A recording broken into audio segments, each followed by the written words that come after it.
been having fun mixing concrete today.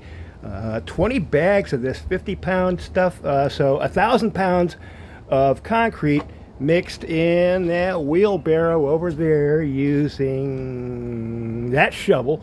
And what I managed to do is finally, after almost a month, I've got this bottom step in. And boy, that took about 3.5 hours of mixing, and I wanted to make some kind of a video about it, but gosh darn it, once the sun started beating down on it, there was just no stopping for, I just had to keep going, because once you start with concrete, there's no stopping. So anyway, got it all in. I got my first 2 floats on it, and ran, where is it? What did I do? I ran the edger along here already a couple of times to kind of round out the corner, and I have ran this float repeatedly, going this way, and this way, and this way, and it is just smooth as silk. And well, it's got to the point, it's sat for now about an hour since the last time I did any kind of work on it. And I should point out what I did during that hour is I cleaned up my work site, all my tools and stuff that I was using. Everything's been cleaned up, put away. I still got an extra bucket of water I can use later, and everything else is cleaned up, put away, the wheelbarrows, and wow, my supply has certainly gone down now, hasn't it? And also, what I did is I mixed in this concrete that I poured, one of these coffee container things. I put maybe about 0.4, a third of it, or a little more than a third of this into each bag of that. As I mixed it, I did it 1 bag at a time. And well, anyway, our action shot for today is I'm going to run the float over this thing again, and I'm hoping this is going to be for the last time. I'm probably going to go over it again yet after this. But what I did during the concrete pour is,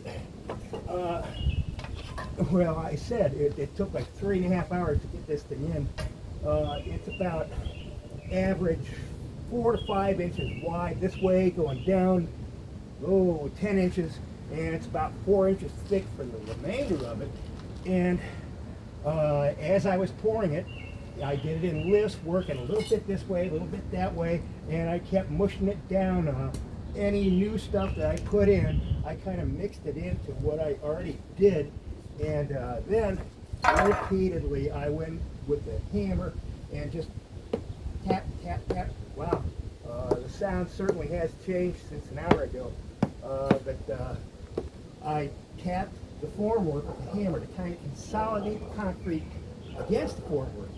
And well, there is one last thing I need to do, and all my tools I've cleaned up, as I said, is well, to help kind of even out how I put this in, I put and also to accommodate the next step.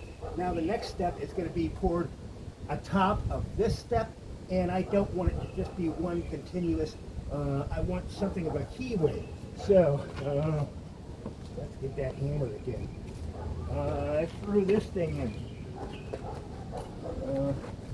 Little scrap of wood, and I think at this point I can pull it out. Whoop! A little bump at the end. And now I have a bit of a keyway. So, camera monitor way up there.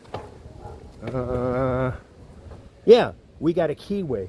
I'll bring in closer towards the end of this video. But now, what I want to do is put a float on it again. Boy, I'm going to knock this out of place. Maybe I can, the concrete's still not done. Okay, so I'm thinking I want to have some sort of a somewhat coarse surface on this step because we're in Ohio and we have in the winter this can get icy. So I want something that has a little bit of a grip to it. I don't want a smooth surface. So I'm thinking just the float finish, as long as I'm meticulous about it. Now you can see I can run it and get, wow, I can see a little low spot here. See, I scrape a little bit of the cream off. There we go. Boy, it's been a while since I've done some concrete work. This is fun for me. Wow. So, also, I'm going to run the edger along here again. And then after the edger, I'm going to take the float to it again. But I'm making a nice, sharp, smooth edge, but continuous.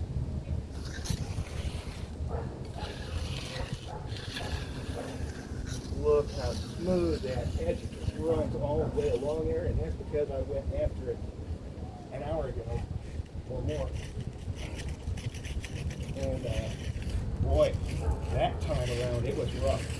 But, this time it's pretty easy. I got some cream there at the end. I don't even, that's probably not even in the camera. And I'm going to go over it with the float again. And now I'm going to go on doing this same thing. And did I also show I can run the float this way? And it also runs smooth as silk. And this might be the direction that I ultimately, boy, I can feel a high spot right here. Yep. It helps to run the float in different directions. And I want to make sure I seal up any little holes. And, oh boy, I can see I'm gonna get this as good as I can, and then I'm gonna hit it again in an hour. The next step starts somewhere around here, I think. Okay, just for reference, and that's quite enough said, I think.